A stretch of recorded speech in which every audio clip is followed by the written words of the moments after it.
नमस्कार, प्रणाम। मैं सतवीर सिंह और आप देख रहे हैं आरटीआई बिहार न्यूज। अभी मैं अरवल जिले के करपी प्रखंड अंतर्गत करपी प्रखंड के प्रांगण में हूँ और यहाँ पे बिहार राज्य विद्यालय अध्यापक नियमावली में संशोधन को लेकर के यहाँ पे सभी शिक्षकगण यहाँ पे धरना प्रदर्शन में बैठे हुए हैं। और आइए हम से जानते हैं।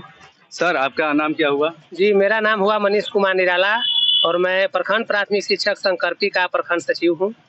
बिहार सरकार से आपकी मांगे क्या है?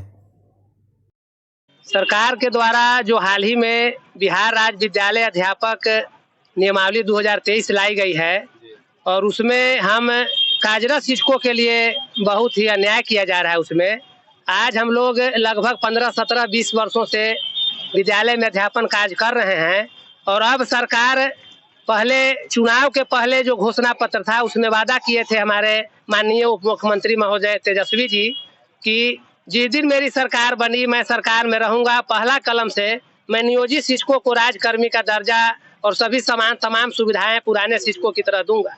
लेकिन सरकार में होते हुए भी उन्होंने नियमावली के माध्यम से बीपीएससी से परीक्षा लेकर राजकर्मी बनाने का नियम लागू कर दिया और इसी पर हम लोग को विरोध है कि आज हम लोग 20 साल से काम कर रहे हैं तो हम लोग योग्य शिक्षक थे और राजकर्मी जब बनाने की बात हुई तो अब हम लोग को बीपीएससी के माध्यम से परीक्षा देना होगा। इसके पहले भी हम लोग टेट, सीटेट, दक्षता परीक्षा पास करके ही और शिक्षक के पद पर बने हैं, तो फिर 20 वर्षों के बाद परीक्षा की क्या आवश्यकता है?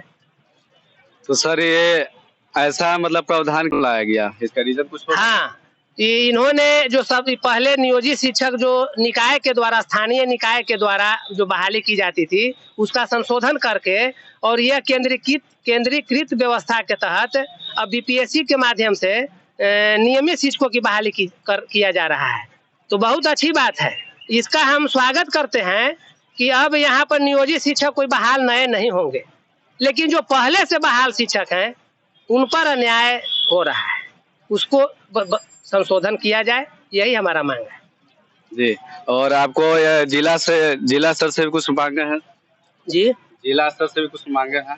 जिला स्तर से भी कुछ मांग है, जैसे समय से हम लोग को वेतन नहीं मिलता है, 2-2, 3-3 महीना लग जाता है वेतन मिलने में और बहुत से शिक्षकों को आर्थिक संकट का सामना लगभग सभी शिक्षकों को आर्थिक संकट का सामना करना पड़ता है। जिला में आवंटन रहने के बाद भी विलम्ब से वेतन मिलता है, कभी कभी तो राज्य से ही आवंटन नहीं आ पाता है, 3-3, 4-4 महीना हम लोग बिना वेतन के काम करते हैं। जने तने उधार पैसा कर्जा लेकर के हम लोग जीवन जीने को मजबूर हो गए। अप्रैल के वेतन ईद के पहले दीजिए, अभी फरवरी के वेतन नहीं मिला। हाँ, अभी फरवरी का ही वेतन नहीं मिला है। अभी फरवरी से वेतन नहीं मिला है, जबकि राज्य सरकार का चिट्ठी था कि ईद पर्व को देखते हुए सभी को 20 से पहले वेतन भुगतान किया जाए। अप्रैल का वेतन बताइए कि जितना सभी जो शिक्षकगण है, अगर 3-3 महीना 4-4 महीना अगर पेमेंट ही अगर विलम्ब हो जाए तो ये लोग कैसे जाएंगे ड्यूटी करने अपना स्कूल में? किसी का ये भी होता है कि 50 किलोमीटर की दूरी जाना पड़ता है स्कूल में, होता है कि नहीं होता है? हाँ सर होता है। हम लोग बाजार भी शर्म से नहीं निकल पाते हैं, दुकानदार का कर्जा है, कपड़ा वाला का कर्जा है, स्कूल के बच्चा का फीस है, किताब है, सब कर्ज में हम लोग हमेशा डूबे रहते हैं। ये नियमित वेतन भुगतान अगर हो जाए तो इस सब से हम लोग को छुटकारा मिल जाए। जी, आपको बिहार सरकार से कितना मतलब मांगे हैं? बिहार सरकार से हम लोग सर 8 सूत्री मांग को लेकर यहाँ पर धरना पर बैठे हुए हैं। जी,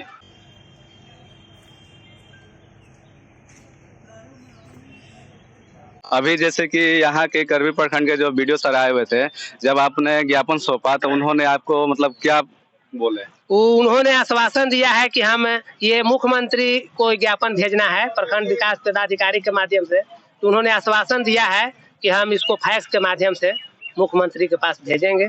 शिक्षक का ये डिमांड है, उसको पूरा किया जाए। जी जी। सर, आपका नाम क्या हुआ? मेरा नाम तो गिरिजेश कुमार, जी, प्रधान सचिव जिला प्राथमिक शिक्षक संघ अरवल। सर, यहाँ पे जैसे कि ये जो कला पट्टी लगाए हुए हैं तो इसका मेन मकसद क्या है? कला पट्टी लगाने का उद्देश्य है कि हम लोग काम पर रहते हुए और अपना विरोध प्रदर्शित कर रहे हैं। ये जो नई नियमावली सरकार बनाए है उसमें संशोधन के लिए, पुरानी पेंशन योजना लागू करने के लिए विरोध प्रदर्शित कर रहे हैं और अपनी मांग को प्रखंड विकास पदाधिकारी के माध्यम से मुख्यमंत्री जी के यहाँ भेजने के लिए हम लोग बैठे हुए हैं। सर आप भी कुछ बोलना चाहेंगे? हम ब्रजेश कुमार हुए, जिला प्राथमिक शिक्षक संघ अरवल के सचिव जी।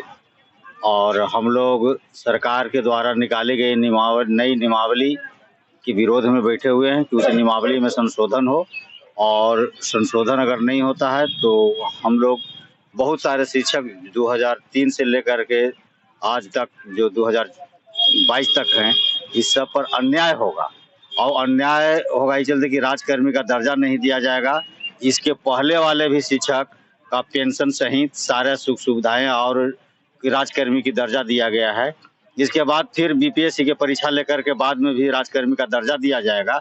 इसलिए जो बीच का जो गैपिंग है, बीच में जितने भी टीचर हैं वो सारे लोगों को बिना परीक्षा लिए हुए राजकर्मी की दर्जा दिया जाए। जी जी सही। जैसा कि आप देख रहे हैं कि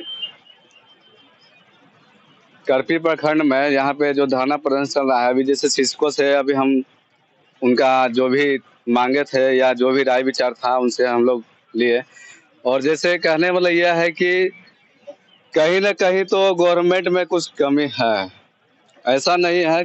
क्योंकि देखिए जो टीचर लोग हैं, जो गुरु, ऐसे ऐसे जो गुरु हैं जो पढ़ा लिखा के अच्छे अच्छे बच्चे को मतलब डॉक्टर इंजीनियर ये लोग बनाते हैं, और इन्हीं के साथ में दोबारा से रिपीट परीक्षा का मांग मतलब बिहार सरकार कर रही है ना। अगर ऐसा ही करना है तो जो बिहार में जो पॉलिटिक्स जो राजनीतिक जो होती है, जो वोटिंग होता है, उसको जो जीतने के बाद अगर दोबारा वोटिंग कराया जाए तो क्या उसका रिजल्ट नगण्य रहेगा है कि नहीं? तब मुख्यमंत्री अभी एक बार जो हारे जी, उसके बाद वो अपने से विधानसभा नहीं गए जी, हमेशा विधान परिषद से जाते हैं। आपको परीक्षा देने का शौक है, फिर जाते हैं विधानसभा से। सही बात है।